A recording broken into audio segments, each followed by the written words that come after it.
Well, hello, and thank you for being here all day with us. We greatly appreciate it.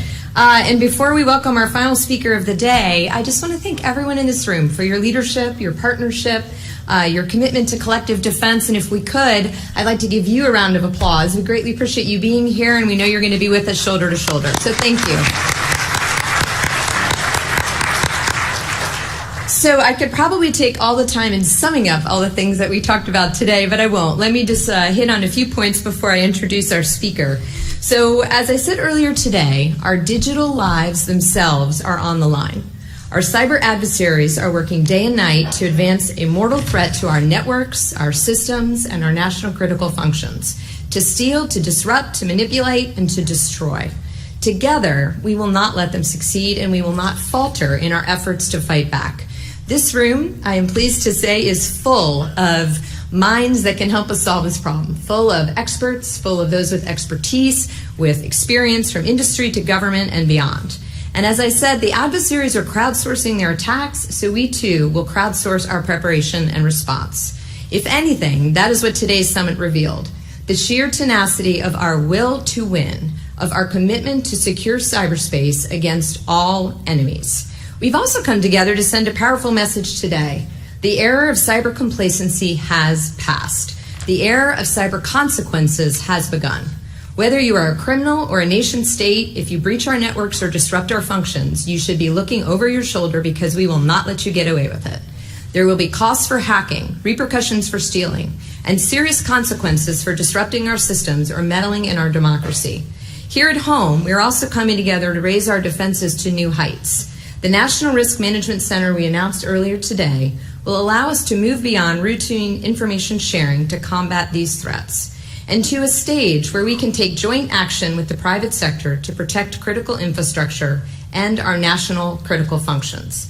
The center will develop policies, plans, and playbooks to help us gain the upper hand in cyberspace. Other initiatives we announced today, supply chain task forces, cyber workforce programs, and new joint exercises, will also allow us to bring government and industry together like never before. We will prioritize our efforts, contextualize threats, and instill the muscle memory needed to respond to digital dangers at machine speed. I've asked DHS Undersecretary Chris Krebs and members of our team to begin a nationwide tour to connect with cyber experts and to drive these efforts forward with the input of our partners. We welcome the actionable commitments many of you have made today. We do need your help, and we need you to help amplify our call to action. And as we discussed today, if we prepare individually, then we will fail collectively. So let's all get to work. Now, I have the great honor of introducing our final speaker of the day. He is a vocal supporter of the men and women of the Department of Homeland Security, and for that, he has my deepest gratitude. He is a passionate advocate for defending our networks. He is a proponent of the idea that cybersecurity is national security. Our next speaker is also no stranger to the practice of risk management. As governor of Indiana, he established the Cybersecurity Council to do what we set out to accomplish today: to bring the public and private partners together to solve the most pressing digital challenges we face. He has carried that commitment with him to the White House, where he has championed President Trump's bold cybersecurity agenda. He has been a leader in helping us to secure our most vital systems, a leader in enabling us to build a more resilient cyber ecosystem, and, above all, a leader in protecting the American people. Ladies and gentlemen, it is my great pleasure and honor to introduce the Vice President of the United States of America, Mike Pence.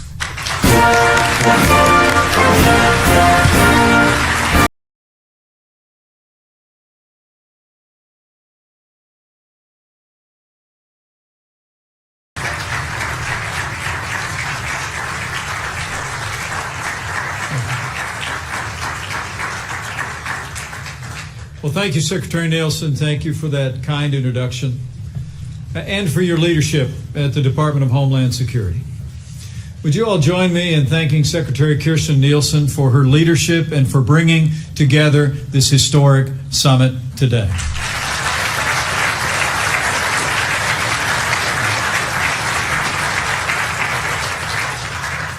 To the Secretary and to Secretary Perry, Director Wray, Director Alice, to all the public servants that are gathered here, To all the leaders of industry and academia who've come from near and far, it is my honor to welcome you all at the close of the events today at the first ever National Cyber Security Summit. Thank you all for being here today.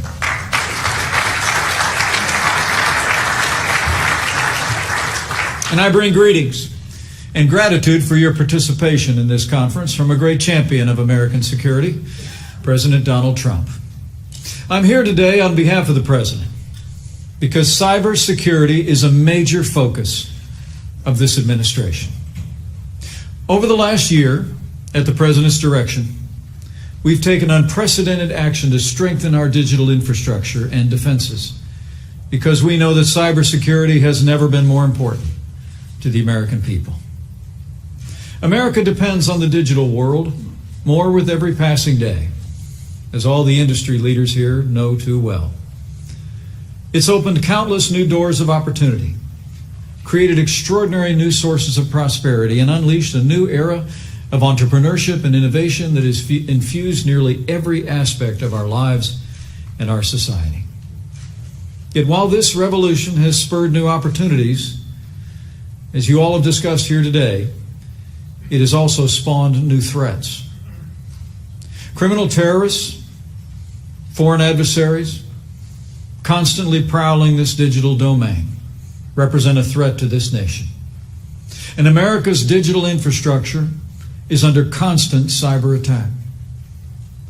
The federal government alone experiences hundreds of thousands of digital assaults every day.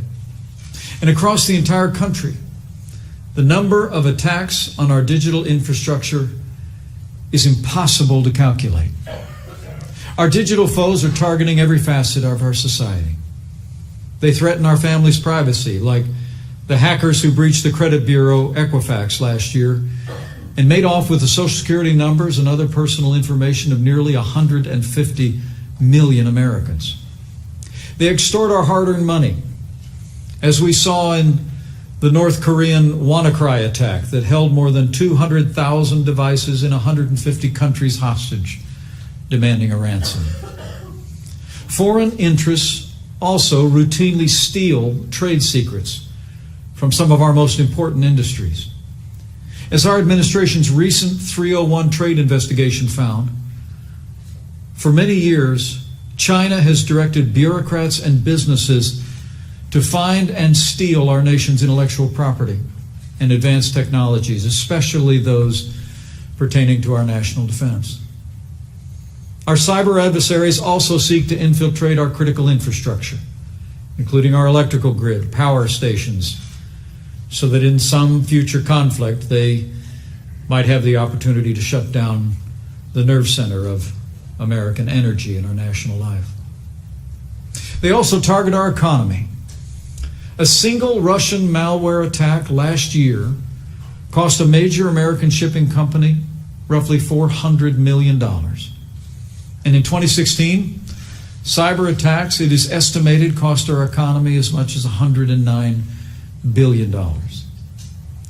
Cyber attackers also go after government at every level, such as in March when criminal hackers hobbled the city of Atlanta and crippled many basic services for several days.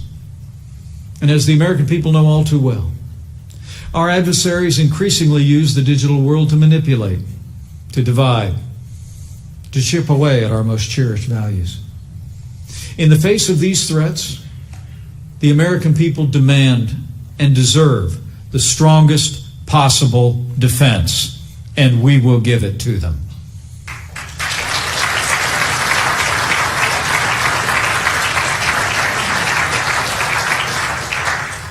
But sadly, previous administrations have let the American people down when it came to cyber defense.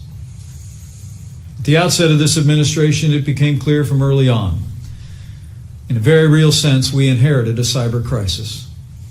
The last administration all but neglected cybersecurity, even though the digital threats were growing more numerous and more dangerous by the day. In 2014, a foreign government actually hacked into the White House network itself And yet, in the face of constant attacks like that, the last administration too often chose silence and paralysis over strength and action. Well, make no mistake about it. Those days are over.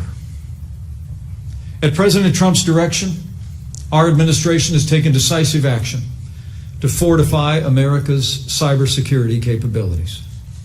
We're also forging new partnerships, evidenced by this conference today, all across our society, and also with state and local governments and with great corporations, so well represented here. We've secured vital new funding for cybersecurity. In our first year in office, we allocated an additional $1.2 billion for digital defense, and next year our administration has requested a record $15 billion to secure America's cyber frontiers. And we'll continue to work with Congress to provide the resources we need to defend our nation from the threats we face in the digital domain. But this critical issue requires more than new funding. America also needs a central hub for cybersecurity. And today, we call on the United States Senate to follow the lead of the House of Representatives and before the end of this year, enact legislation to create a new agency under the authority of DHS. The time has come for the Cybersecurity and Infrastructure Security Agents to commence. Thank you.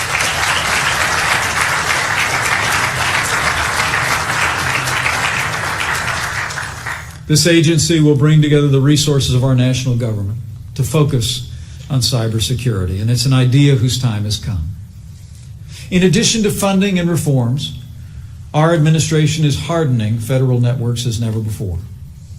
We're taking renewed action to identify and eliminate weaknesses that our adversaries could exploit. For example, the federal government has long allowed Kaspersky Lab, a Russian antivirus software, to be installed on federal devices, even though it has a direct relationship with the Russian government and intelligence services. This threat existed for many years, but our administration ended the threat last year when we banned Kaspersky Lab software from the entire federal government.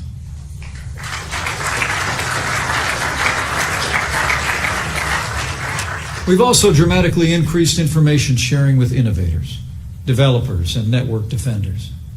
America's intelligence and law enforcement agencies have an unparalleled ability to discover weaknesses in digital products and software. But while the last administrations almost always held on to this administration in this White House, I'm proud to report that we've significantly improved how much we share with the private sector and the speed with which we share it. Today, nearly a third of the threat indicators we share with businesses aren't available from any other source, and we'll continue on that track. Finally, our administration is putting the finishing touches on our national cyber strategy. This strategy will make clear that the United States will bring every element of our national power to bear to protect the integrity and security of the American digital domain.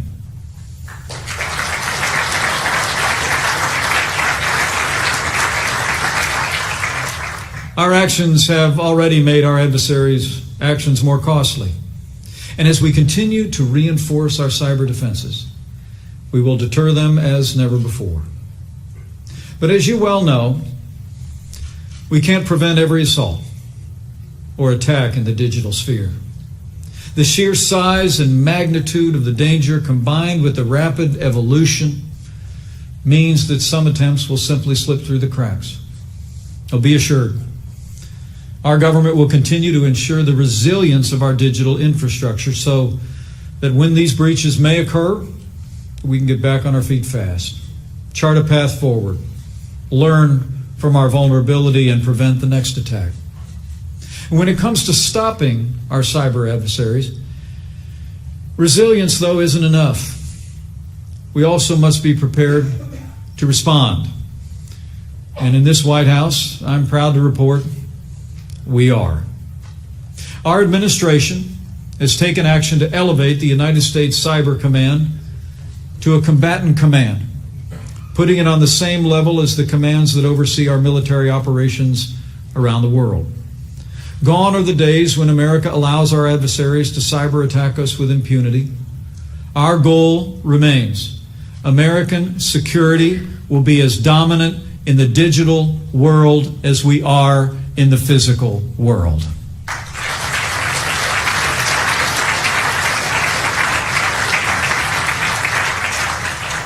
But for all that we've done, and for all that we're doing, there's still much more work ahead. And what brings us all here today is the recognition that we cannot do it alone.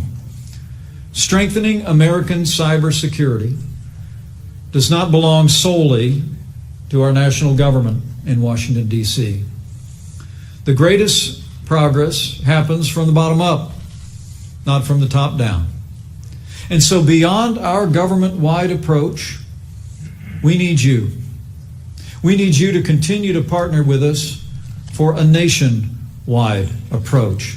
For together, we can protect America's digital domain.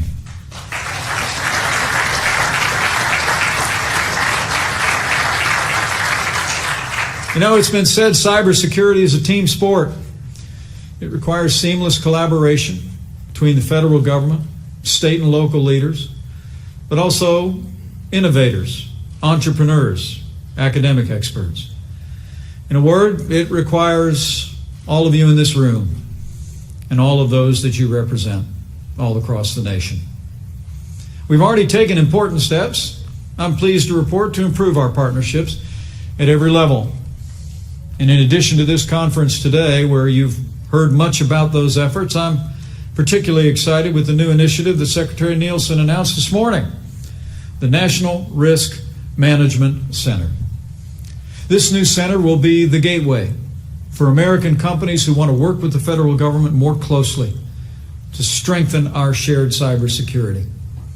And let me take this moment to thank all of you who have already expressed your intention to join this critical initiative. Just a few weeks ago, in the Situation Room, I personally met with the President's National Security Telecommunications Advisory Committee, also known as NSTAC, which brings together key industry leaders to develop recommendations on cyber policy.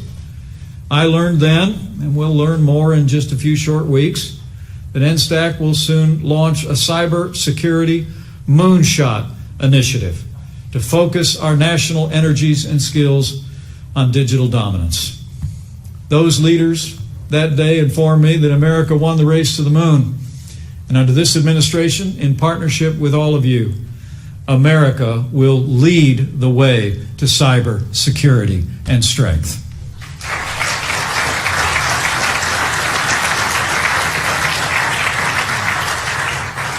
Now, the examples that I mentioned today are all essential to the security and prosperity of the American people. But as we gather today, the American people also deserve to know that our democracy is secure as well.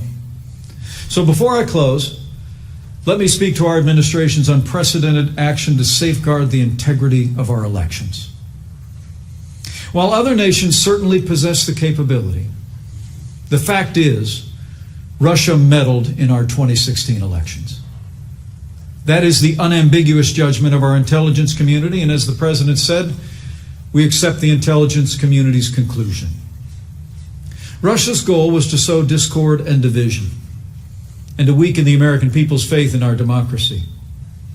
And while no actual votes were changed, any attempt to interfere in our elections is an affront to our democracy, and it will not be allowed.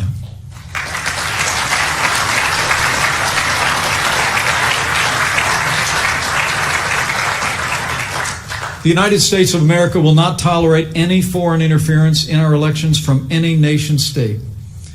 Not from Russia, China, Iran, North Korea, or anyone else. As President Trump said, we're not going to have it. To that end, over the past year, President Trump has directed our administration to create as well a whole of government approach to strengthen election security. As recently as last week, the President convened a National Security Council meeting for updates on the progress that we've made. As the President has said, we've taken a firm stance and we've backed it up with strong action. The FBI has formed the Foreign Influence Task Force to identify secret foreign attempts to infiltrate our society and undermine our democracy. The Department of Homeland Security has launched the Election Information Sharing Analysis Center. This project, which all 50 states and more than 900 counties have already joined, will help prevent attacks before they happen, identify them when they're underway, and stop them before they can do any lasting damage. Working with the Congress, we've also made $380 million available to states to help them ensure the security of their election systems, including upgrading voting machines and the most up-to-date and secure technology. We're deploying new sensors to monitor election networks and identify potential intrusions at the state and local level. 37 states have opted into this program, but before this November, we intend to expand a further 22 states and counties as they request. Our administration has also launched a national cyber situational awareness room that offers states a virtual connection between DHS and election offices on election day itself. In my home state of Indiana, as well as Ohio, North Carolina, and West Virginia, this system was used in the May 8th primary. And we're working hard to expand this project for other states so that it's ready before the midterm elections in November. We've also been working to help state and local governments rapidly respond to cyber attacks. Less than 2 weeks ago, Finney County, Kansas, reached out to DHS for help after a malware attack forced them to shut down not just their election network, but the entire county's network. Federal officials worked earnestly, hand in hand, with county officials to identify and ultimately eliminate this dangerous intrusion. This action was a model of the collaboration that we need to ensure the security of our elections, and we commend the state and local and federal officials that made it happen.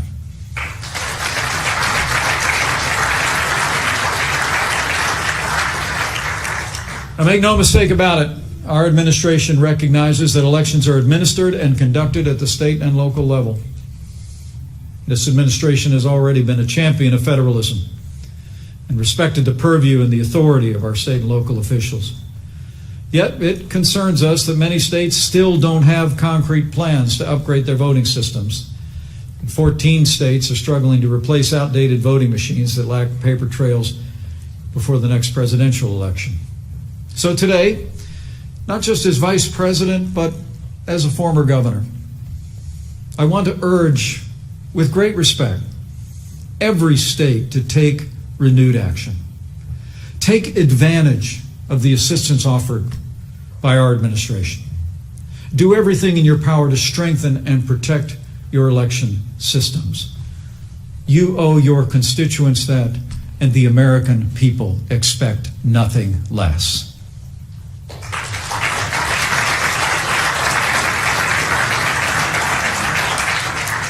This is a time for vigilance and resolve. And I can assure you our administration will continue to take strong action. We've already done more than any administration in American history to preserve the integrity of the ballot box. And we've just begun. We'll continue to work tirelessly to prevent foreign nations and malign actors from hacking into our election infrastructure with the potential of changing votes or election outcomes. As the President has said, we will repel any efforts to interfere in our elections. When anyone violates our laws, we will bring them to justice and utilize every element of our national power to respond. Because our democracy demands and deserves the most vigorous defense we can give it.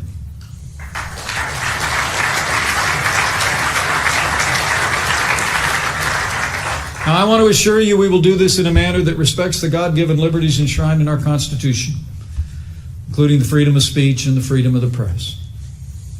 We will never stifle voices in a free society, but we can expose malign and fraudulent voices when they seek to undermine confidence in our democracy, and this we will do. Our administration will always make efforts to shed light on foreign attempts to interfere or sow malign influence in our elections and our society. Our 16th President, Abraham Lincoln, probably said it best when he said, "Give the people the facts, and the republic will be saved." When the American people have the facts, they always uphold our most cherished institutions and values. And this is just as true today as it has ever been in our nation's long and storied history. So thank you again for being here, being a part of this important and historic gathering. You do the nation great credit by participating in today's discussion, and more importantly, by following through on the discussion with a greater partnership and collaboration in cybersecurity. The truth is, cybersecurity is unlike any challenge we've ever faced. It is a work that's never done. It is a process that is continuous, and so must our collaboration be. Technologies are shifting by the minute, from the Internet of Things to 5G to artificial intelligence to quantum computing, and each advance is accompanied not only by new opportunities, but new challenges. And just as the threats are evolving, our defenses too must evolve. The only way to be strong and secure is if we stand strong and secure together on behalf of the American people. Cybersecurity. Cybersecurity, then, is a shared responsibility. And I believe that cybersecurity is a civic duty. You've already distinguished yourselves as leaders and patriots in this cause, long before this conference today, by your efforts on behalf of the American people. The President and I need you to continue to be advocates in your industry and among your peers for greater cybersecurity collaboration. The American people deserve nothing less. Keep talking with your peers about how they need to enlist in this fight. Tell them that they have an obligation to identify the weaknesses in their own networks and platforms, because the weakest link creates the greatest vulnerability. Tell them we need them to buy American when it comes to digital products and services, not just to support American jobs and innovation, but to support American security. Tell them they need to share their insights, ideas, and innovations that will strengthen our collective security. And above all else, tell them what you've heard here today at this conference. Tell them we need to work together on an increasing basis, not just with our national government, but with state and local governments, to ensure the continued security and prosperity of our nation. The American people are counting on all of us. They deserve to know that their homes are free from prying eyes, their personal information is safe and secure, that their bank accounts can't be robbed, that the lights will turn on when they flip the switch in the morning. And the American people deserve to know that our democracy cannot be corrupted, and that our nation is stronger and more secure, even in the midst of a technological revolution, than it's ever been before. This we can do together. So thank you for the opportunity to address you today, to wrap up what I trust has been a meaningful and productive dialogue. But I hope you will not feel that you've come here today and done your part by this attendance. I hope you leave here today with a burden on your heart to do more. The truth is, as the old book says, we should not grow weary in doing good, for in due season we'll reap a harvest if we do not give up. So don't grow weary. Don't grow weary in standing up for the security of the American people in the cyber domain. With the trust of the American people, with the patriotism and collaboration of all of you gathered here, who will work together with us on this vital issue. With the leadership of President Donald Trump, and I know with the support and the prayers of the American people, we will defend our nation. We will defend our nation on this cyber frontier. And I know, as Americans have always done, we will do it together. Thank you very much. God bless you, and God bless the United States of America.